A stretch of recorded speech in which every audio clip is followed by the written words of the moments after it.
Hello friends, welcome to my YouTube channel career space. আশা করি আপনারা সবাই ভালো আছেন। আজকে এই মুহূর্তে চাকরিহারাদের নিয়ে মুখ্যমন্ত্রী মমতা বন্দ্যোপাধ্যায় মুখ খুললেন। বিস্তারিত সেই সম্পর্কে আলোচনা করব, তাই ভিডিওটি অবশ্যই শেষ পর্যন্ত দেখবেন। যারা চ্যানেলে নতুন তারা চ্যানেলটিকে সাবস্ক্রাইব করে পাশে থাকা বেল বাটনে প্রেস করে অল নোটিফিকেশানটিকে অন করে রাখবেন, কারণ এমন ধরনের লেটেস্ট আপডেট নিয়ে এই চ্যানেলে সবসময় ভিডিও আপলোড করা হয়ে থাকে। যাদের জন্য চাকরি গেছে সেই নাটের গুরুরাই যদি চাকরিহারাদের, কী বার্তা মুখ্যমন্ত্রী মমতা বন্দ্যোপাধ্যায়ের। যারা উস্কানি দিচ্ছেন তারাই ওদের বিরুদ্ধে মামলা করেছিলেন। চাকরিহারা শিক্ষকদের নিয়ে বিশেষ বার্তা মুখ্যমন্ত্রী মমতা বন্দ্যোপাধ্যায়ের। বিকাশ ভবনের সামনে এখনও বসে চাকরিহারা শিক্ষক ও শিক্ষাকর্মীরা। গত বৃহস্পতিবার বেলা 12টা থেকে তাদের অবস্থান কর্মসূচি চলছে। এবার তাদের এই পদক্ষেপ নিয়ে উল্লেখযোগ্য মন্তব্য করলেন রাজ্যের মুখ্যমন্ত্রী মমতা বন্দ্যোপাধ্যায়। সোমবার পূর্ব নির্ধারিত সূচি অনুযায়ী উত্তরবঙ্গ সফরে রওনা হয়েছেন তিনি।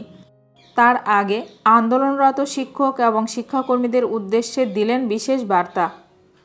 ঠিক কী বলেছেন মুখ্যমন্ত্রী মমতা বন্দ্যোপাধ্যায়?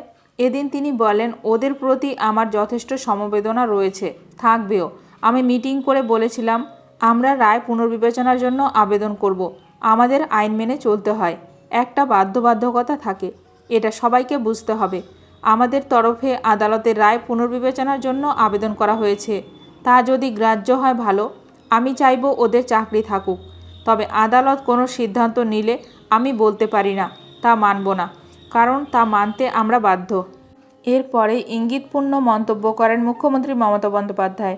তিনি বলেন, আমার একটা জিনিস খারাপ লাগছে, যারা উস্কানি দিচ্ছেন তারাই কিন্তু ওদের বিরুদ্ধে মামলা করেছিলেন। চাকরিগুলো আমাদের জন্য যায়নি, যাদের জন্য গেছে তাদের বলবো এটা না করলেই পারতেন। চাকরিগুলো যাদের জন্য গেছে সেই নাটের গুরুরাই যদি আজকে তাদের স্বার্থ রক্ষার গুরু হয়ে যায়, সেখানে আমার আপত্তি রয়েছে।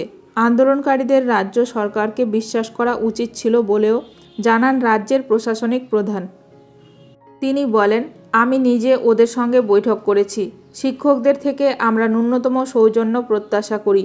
তারা রাজনীতির ঊর্ধ্বে থেকে সমাজের সেবা করুন, বাচ্চাদের শিক্ষা দিন। আমার কারো বিরুদ্ধে অভিযোগ নেই, তবে রাস্তা অবরোধ করে সাধারণ মানুষের অসুবিধা করা যায় না। এক্ষেত্রে বাইরের লোকের সংখ্যা বেশি, শিক্ষকের সংখ্যা কম। মনে রাখতে হবে আগে মানবিকতা। আমি আন্দোলনের বিপক্ষে নই, কিন্তু আন্দোলনের লক্ষণ রেখা রয়েছে। আপনারা আইনি লড়াই করুন, আমরা পূর্ণ সহযোগিতা করব।